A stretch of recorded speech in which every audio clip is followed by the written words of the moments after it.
Hey guys, it's Suna, and I'm back with another Runeterra video. So today we've got another SSS Tier Deck to show you guys.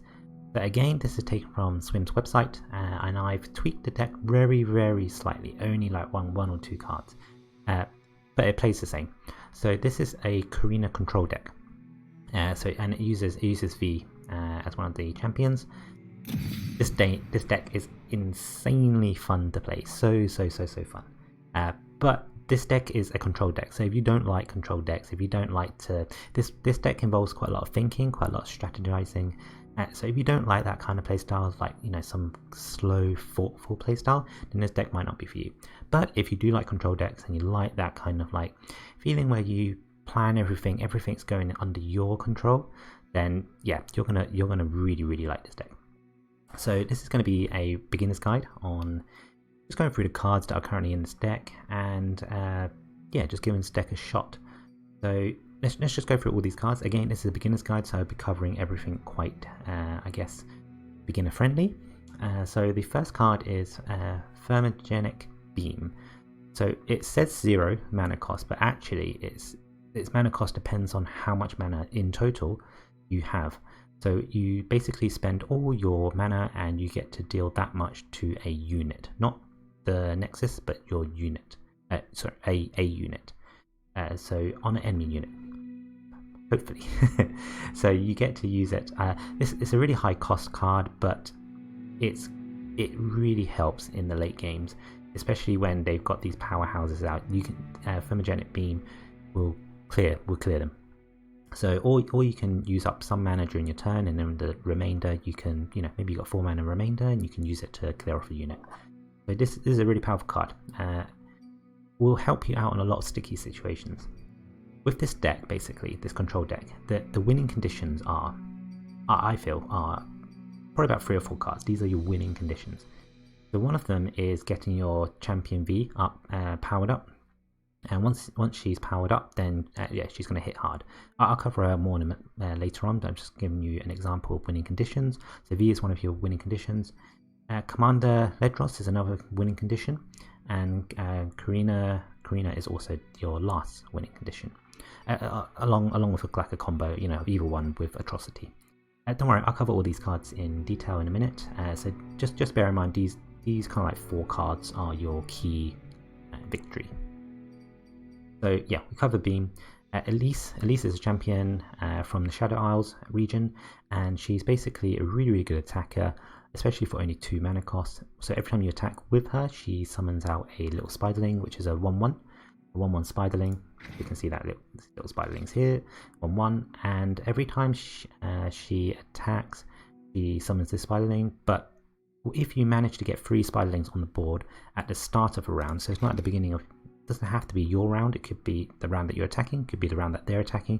At the start of the round, as long as you have 3 spiders on the board, she'll level up. Once she levels up, she'll get these kind of like tags, and with the tags, the first one is Challenger. She'll give all of your spiders the Challenger and the Fearsome tag.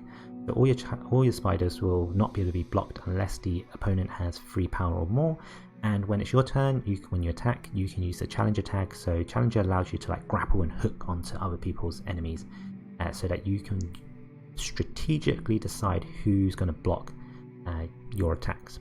But it's a really good play for when you actually strategize, and maybe you're trying to take out one of the big powerhouses, and they've only got a couple of HP left, and you can just hook them in so that they have to block with that person. So again, really good card. Glimpse Beyond, 2 mana cost spell card. So you'll find that this deck is quite heavily spell card. I think there's 26 spell cards in total in this deck, so that's quite a lot. That's more than half your deck.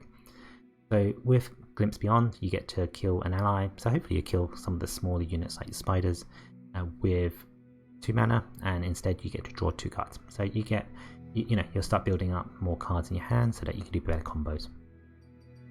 Mystic Shock's just a really good spell card. For only 2 costs, it's a fast spell card, and it deals 2 to anything. So that's you're going to find this deck really helpful in the sense that there's a lot of spell cards in here that helps you remove enemy units.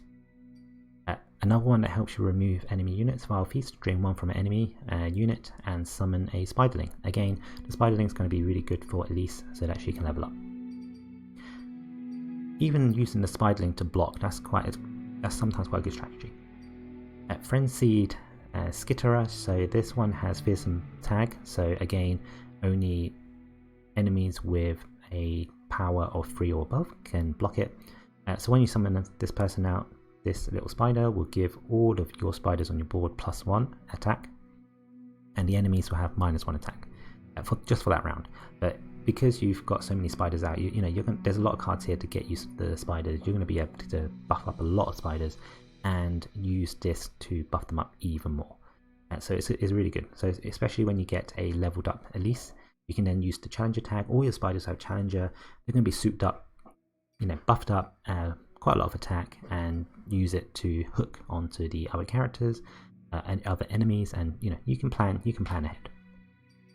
This is one card that wasn't in the original deck. I've just put it in here because I kind of just wanted to experiment, and it's been working quite well. So with the Undying, so like its name, the Undying, it can't die in a sense. So even if every time it dies, it comes back onto your board with +1/+1. But the disadvantage is it can't block, so you can't use this character to block enemy attacks. I've been experimenting with it, and I've only got one in the deck. It's been working out quite good because I can keep at least a character on my board that can keep attacking. But I don't know. I might remove it or I might keep it in. But at the moment, it stays in my deck. This one is another spell card, 4 cost. But if you manage to draw this on the same round that you draw it, this will only cost 2 mana. So instead of 4, it will cost 2. So you get 50% off, and it deals 3 to 8 unit. So you can pick off quite a lot of enemy units. You'll find that a lot of these spell cards in this deck are to control the board, so that you're picking off the units and you're controlling what the enemy has on the board. Again, static shock, very similar. So you deal 1 to an enemy, and then another 1 to the nexus or another enemy, and then afterwards you get to draw a card. So it's good. This one's really good because you're going to be using a lot of different cards to weaken the enemy, and that extra 1 health is going to be able to finish them off. You'll find quite a lot of situations where static shocks, it works really, really well. Brood Awakening, so this spell works quite well with Elise. Again, you summon up spiders on your side of the deck, and the spiders will get +1 attack. Again, you can see that there's quite a lot of combos with your spiders, trying to beef them up so that they can attack in. Grasp of the Undying, a good spell card, 5 mana. It's fair for 5 mana. You get to drain 3 from a unit, hopefully the enemy unit, and you get to add that back onto your nexus. So Vi, we're back onto the champions. So Vi is a really, really, really good champion. So Vi, when it's in your hand, or when it's in play, every time you play another card, any card, this Vi will start accumulating power. So start accumulating +1 attack. So the maximum it can get is +8. So it can go up to 10 attack. So it's going to be a 10 attack, 5 health champion. So if you manage to draw this early in the game, so all these cards that you'll be playing, you'll be beefing up your Vi. The Vi will get up to 10 attack. So once it gets up to 10 attack, you'll be surprised how easy it is to get Vi up to 10 attacks. So once it gets up to 10 attacks, if it strikes with 10 or more, then it was going to level up. So Vi is going to level up to a souped up Vi. So it's still got 10 attack, this time 6 health. But because it's got the tough ability, so this V also has the tough ability. So tough lets you take 1 damage from all sources. So anytime you take 1 damage, it could be a spell, it could be a unit. You don't take that 1 damage. Anything above the 1, you then take you take the difference. So this V is really good because V's got, again, challenger. So you see challenger is quite a good theme in a deck where you can drag opponents in so that they are in the blocking position and you can choose who they're blocking with. So V is a really good one to take out some really hard hitting enemies. V's a really good card. Again, like I said earlier, you could combo V's 10 damage with Atrocity. So let's cover Atrocity now. So Atrocity lets you kill any ally on your side of the board, and you get to deal the attack power and the attack number to anything. Normally you try and target their nexus. Maybe you could target their hard power souped up unit, but a lot of the times you could target their Nexus and then finish them off with a few more hits, or actually that could be the deciding hit. So that's quite a good combo. Withering Whale, so you deal 1 to all enemy units and you heal your Nexus for free, so that's quite self-explanatory. Quite a good card for like aggros. So a lot of aggros, a lot of spider decks only have 1 health, so you can use this one to wipe out their spiders. Vengeance just kills an enemy unit, but it costs 7 mana. So it's going to be used late game, and by the time you get to late game they're going to be using some big powerhouses, so having the Vengeance in your deck is definitely going to help you. It's going to clear out them powerhouses so that you can win and you can use your powerhouses against them. Alright, so we're now on to the last 2 cards. The last 2 cards are also your winning conditions. So we got Commander Lidros. When you put him into play, so as soon as he comes out onto your board, the enemy's Nexus will diminish by 50%, and it is rounded up. So if he's got, say, if he's got 1 HP, half of 1 is 0.5, but they round it up so it goes up to 1. So it's good that it's rounded up. So every time you send them out, half their HP, half their Nexus HP will be diminished. It will just get wiped off. It'll be gone. And the good thing about Commander Ledros, he's got really good stats as well. So he's a 9/6, so 9 attack. Imagine they've not taken any damage to their Nexus, they're on 20. As soon as you get Commander Ledros out, he's going to hit 10 on their Nexus, they'll be on 10. Then you can try and hit them with the remaining 10. Again, he's got the Fearsome tag, so only units with 3 power or more can block this. But you know, let's assume he managed to get the 9 in, he's only got 1 HP left on his Nexus, and you can finish him off with quite a lot of different cards as well. So again, really good finisher. Corina, so Corina is the other finisher in your deck. So when she's a 9 cost, so both of these are 9 costs, so these will be right at the end. So what you're trying to do is you're trying to control the whole entire game, work out different strategies that are going to make you survive, and then right at the end you send out these powerhouses, boom, and then you get the win.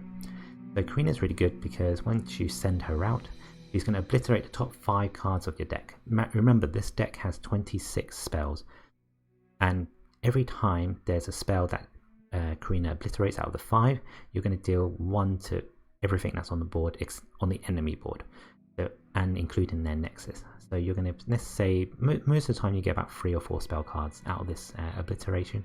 So you're going to hit 3 or 4 onto all of the enemy units and also the Nexus. That's mostly going to clear out their whole entire board, and you know, you get a good chunk of their Nexus HP off. And then also it's a 6/6 attack. So again, yeah, she's going to be able to go through a lot of their different units, different blockers. So again, you can mix up V, Commander, and Corina with Atrocity to finish off their Nexus HP, or pick off bigger targets if you really need to and you can't damage their Nexus HP. And that's it really for this deck. So this Corina Control deck, like I said at the beginning, really good deck, SSS tier. It's so fun to play. You can just sit there, you're strategizing, you're controlling the board, you're controlling exactly what units you want the enemies to have, because you're whittling them down, you're sending out loads of different attacks to whittle them down, you're using loads of different spell casts to get rid of their units, and then what you're trying to do is you're trying to build up to the end where you get your V, your Commander Ledros, and your Corina out to finish them off. And then you've got also loads of cards here to help you. If they manage to get their champions, their big powerhouses out, you've got some cards here to help you get rid of them. So yes, this is the Corina Control deck. Again, this is taken from the Swim website, so if you want to check out this deck, I'm going to leave a deck ID in the description below, so make sure to have a look, import it, check it out. A lot of these cards you will find in quite a lot of the starter decks, and they're not too bad. I mean, you might have some troubles to get free Vs, but definitely if you can get free Vs in this deck, it's totally worth it. Elise is, there's 3 of them. I think you get 2 in the starter deck already, so you only need to get 1 more. So this deck is really fun, really good, really powerful as well. So yeah, if you check this deck out, again, use the import code to get this deck into your card collection. let me know what you think. Let me know, have you tried this deck out? What do you think this deck is best at? Is there some other cards that you would put in this deck that would make it better? Or do you feel that actually this deck isn't that good and there's something better out there that will definitely always beat this deck? Or this deck is just, yeah, just not good? Let me know what you think. Give it a go, give it a try. I'm going to be uploading hopefully a gameplay of this Corina Control deck. And then yeah, check it out in action. It's a really good deck, so give it a go. Alright, until next time guys, catch you later. Peace.